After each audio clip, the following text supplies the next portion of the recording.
AI 반도체 스타트업 한 곳이 IPO 첫날 89% 폭등해 시가총액 400억 달러를 찍었습니다.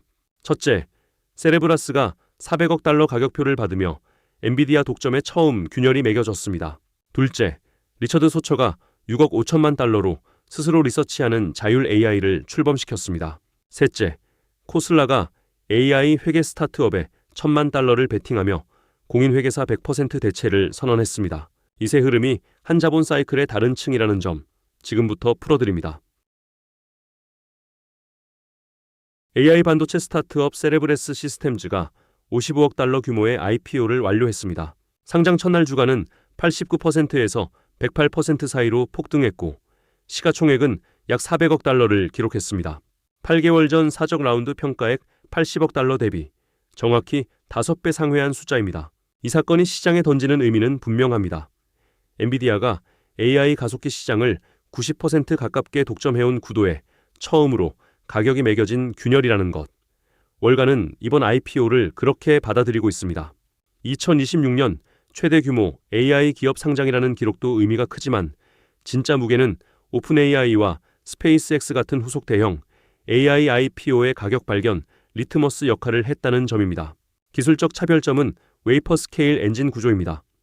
단일 웨이퍼를 그대로 통째로 한 장의 칩으로 만드는 설계로형 엔비디아 H100, B200 GPU 클러스터 대비 학습 지연 시간과 전력 효율에서 우위를 주장합니다.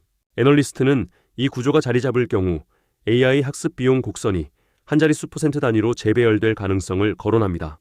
현재 엔비디아 주가는 235.74달러, 4.39% 상승이지만 시장은 동시에 대한칩 경쟁 진입의 첫 가격표로도 이 흐름을 읽고 있습니다. 공급망 파급은 메모리 진영으로 직접 이어집니다. 세레브라스도 결국 HBM이 필요하기 때문입니다. SK하이닉스와 삼성전자는 엔비디아와 AMD 그리고 신규 ASIC 진영 모두에 동시 노출되는 구조가 더 굳어지는 셈입니다. 오늘 삼성전자는 4.23% 상승, SK하이닉스는 0.3% 약보합으로 갈라졌지만 두 종목 모두 AI 칩 경쟁 전체의 수혜를 흡수하는 포지션이라는 해석은 유지됩니다. ETF 그릇으로 보면 같은 사건이 다른 비중으로 가격에 반영됩니다. SMH는 엔비디아 비중이 19% 가까이로 다닐 종목 집중이 큰 반면 SXX는 AMD와 인텔 비중이 더 균형 잡혀 있습니다. 같은 세레브라스 이벤트를 두 그릇이 어떻게 다르게 흡수하는지가 데이터에 드러나는 자리입니다. 칩이 자본을 먼저 끌어모았다면 그 자본의 다음 행선지는 어디인가? 스스로 리서치하는 AI라는 다음 흐름으로 이어집니다. 엔비디아 대한칩 IPO에 자본이 몰린 같은 주, AI가 스스로 리서치 방법을 짜기 시작하는 단계에도 거대한 가격표가 붙었습니다. AI2 창업자 리처드 소처가 6억 5천만 달러 규모의 신규 스타트업을 출범시켰습니다. 목표는 단순합니다. 스스로 리서치하고 자체 개선하는 AI. 서브라스 IPO와 정확히 같은 주에 발표되며 AI 자율화 영역의 초대형 펀딩 붐 신호로 해석되고 있습니다. 시장 관찰자가 주목하는 지점은 이렇습니다. 어제 저녁 다룬 하버드 연구가 액티브 뮤추얼 펀드 거래의 71%를 사전 예측한 데서 한 단계 더 나아가 이제는 매니저 없이 리서치 자체를 생성하는 단계로 진입했다는 점. 액티브 알파의 원천 자체가 침식될 가능성이 다시 논의되는 자리입니다. 메커니즘의 핵심은 메타인지 AI 구조입니다. 단순히 질문에 답하는 모델이 아니라 어떤 질문을 던질지, 어떤 데이터셋을 추가로 학습할지를 모델이 스스로 결정하는 설계입니다. 금융 리서치와 데이터 분석 자동화 영역에서 직접 경쟁자가 될 가능성이 명시적으로 거론됐습니다. 상장 노출은 간접 경로입니다. 팔란티어는 엔터프라이즈 AI 리서치, 워크플로 영역에서 직접 경쟁 구도에 있고 오늘 주가는 133.73달러로 2.83% 상승했습니다. C3AI는 산업용 AI 응용 진영에 위치해 9.03달러에서 4.39% 올랐습니다. 한국 시장에서는 네이버와 카카오가 자체 거대 언어 모델 라인업으로 같은 자율 AI 트렌드 안에 위치합니다. 네이버는 5.71%, 카카오는 6.98% 급등하며 시장이 자율 AI 흐름을 한국 플랫폼 종목에도 가격으로 반영하기 시작했다는 점이 관찰됩니다. 애널리스트는 자율 리서치 AI가 사스 기업의 연구개발 마진 구조에 단기 2년에서 3년 안에 직접 반영될 가능성을 거론합니다. 인간 리서처가 만들던 알파의 일부가 모델 안으로 흡수되는 흐름입니다. 리서치가 자동화되면 자율 AI 에이전트의 다음 표적은 어디인가? 회계와 세무라는 가장 보수적인 화이트 칼라 영역으로 이어집니다. 콜라벤처스가 완전 자율 AI 장부 관리 서비스 신서틱에 $10,000,000를 투자했습니다. 명시적 포지셔닝은 인간 회계사 100% 대체, AI 에이전트가 거래 기록 생성, 분류, 세무 신고까지 전 과정을 자율 처리하는 구조입니다. 이 딜이 시장에 던지는 의미는 두 층입니다.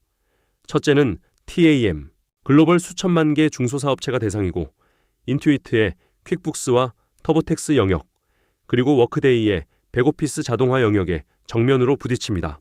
둘째는 VC 측 베팅 논리입니다. 창업자 이언 크로스비의 이전 스타트업 벤치가 파산했음에도 재신뢰한 딜이라는 점이 핵심 신호입니다. 코슬라의 베팅 구조를 풀어보면 이렇습니다.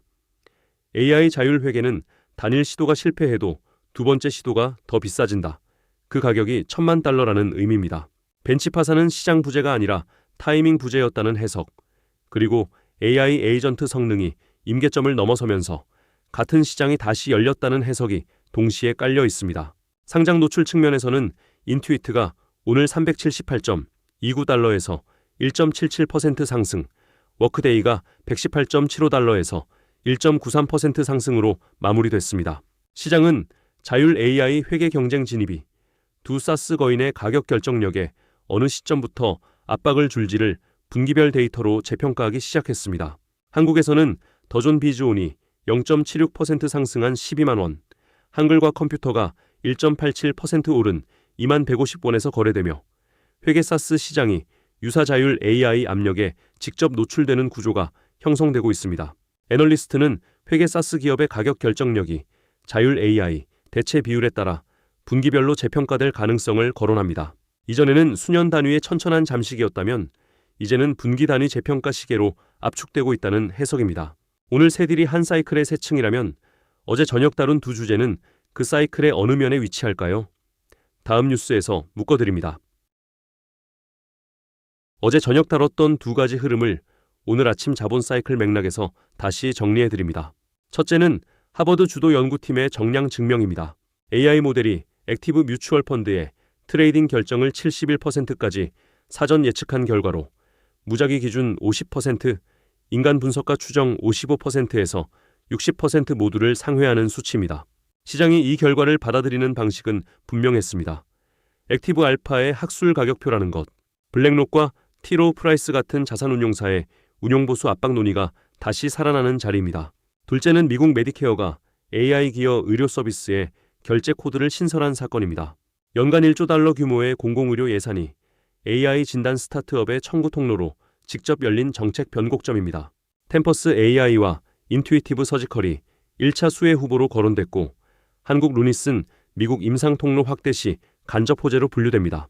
다만 메디케어 코드는 미국 청구 한정이기 때문에 1차 효과는 US 상장사에 집중됩니다. 이 두 주제의 공통 신호는 단순합니다. AI가 예측과 청구, 양쪽에서 정량적인 가격표를 받기 시작했다는 점. 오늘 아침 세레브라스, 소커, 신세틱 세 딜이 자본 공급 쪽이라면 어제 저녁 두 주제는 수요 검증 쪽, 같은 사이클의 다른 면이라는 게 시장 해석입니다.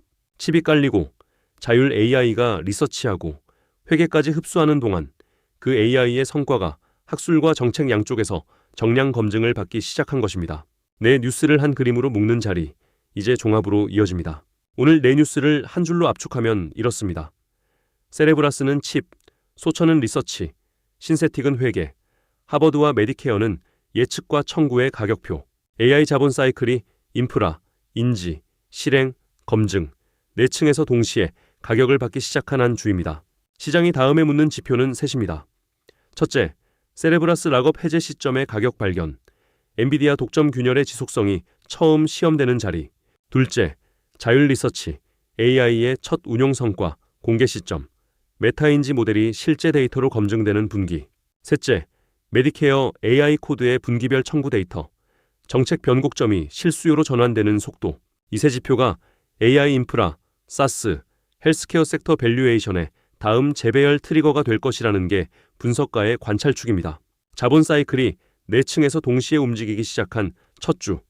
이 자본이 시장 그릇에서 어떻게 비치는지 이어서 풀어드립니다. 오늘 AI 흐름이 자본 그릇에 비친 모양을 정리하겠습니다. 미국 시장에서는 엔비디아가 235.74달러에서 4.39% 상승, TSMC가 417.72달러에서 4.48% 급등하며 AI 칩 공급망 양 끝이 같은 방향으로 움직였습니다. 같은 카테고리 AMD는 0.94% 상승으로 보다 차분한 반응을 보였고 자본이 단일 종목 집중보다 공급망 차원에서 폭넓게 움직이고 있음을 시사합니다. 한국 시장에서는 메모리 진영의 신호가 갈렸습니다. 삼성전자가 29만 6천 원에서 4.23% 급등, SK하이닉스는 197만 원에서 0.3% 약보합으로 정리됐습니다. 자율 AI 흐름이 닿은 플랫폼 쪽은 더 뜨거웠습니다.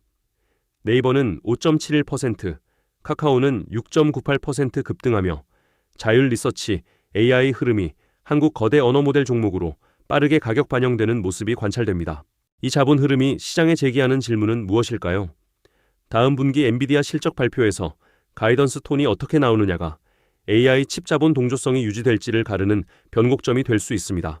데이터는 이 흐름이 일회성 IPO 이벤트로 끝날지 구조적 자본 지출 재배분의 시작일지를 다음 몇 분기에 걸쳐 시사할 것입니다. 시장이 주목하는 첫 번째 질문은 이것입니다. 엔비디아 독점 균열이 일회성 IPO 이벤트인가? 구조적 자본 지출 재배분의 시작인가? 애널리스트는 메모리 공급망인 삼성전자와 SK하이닉스가 양쪽 진영에 동시 노출된다는 점을 핵심 관찰축으로 지목합니다. 두 번째 질문은 자율 AI가 리서치와 회계, 두 화이트 칼라 영역에서 동시에 가격을 받기 시작했을 때 운용 보수와 사스 가격 결정력이 어느 분기에 처음 데이터로 드러나는지입니다. 하버드 후속 연구와 메디케어 청구 데이터 공개가 그 첫 실측 창구입니다. 데이터가 시사하는 것은 이렇습니다. AI 자본 사이클이 인프라 한 층에 머무르던 단계에서 인지, 실행, 검증층까지 동시에 확산된 한 주. 시장은 이 확산 속도를 다음 분기 실적 발표와 정책 데이터로 재확인하려 합니다. 오늘은 세레브라스 IPO와 자율 리서치 AI 회계 에이전트, 그리고 어제 저녁 두 주제까지 AI 자본 사이클이 4층으로 동시에 가격을 받기 시작한 날을 정리했습니다. 앞으로도 이 4축이 어떻게 맞물리는지 계속 추적해 드리겠습니다.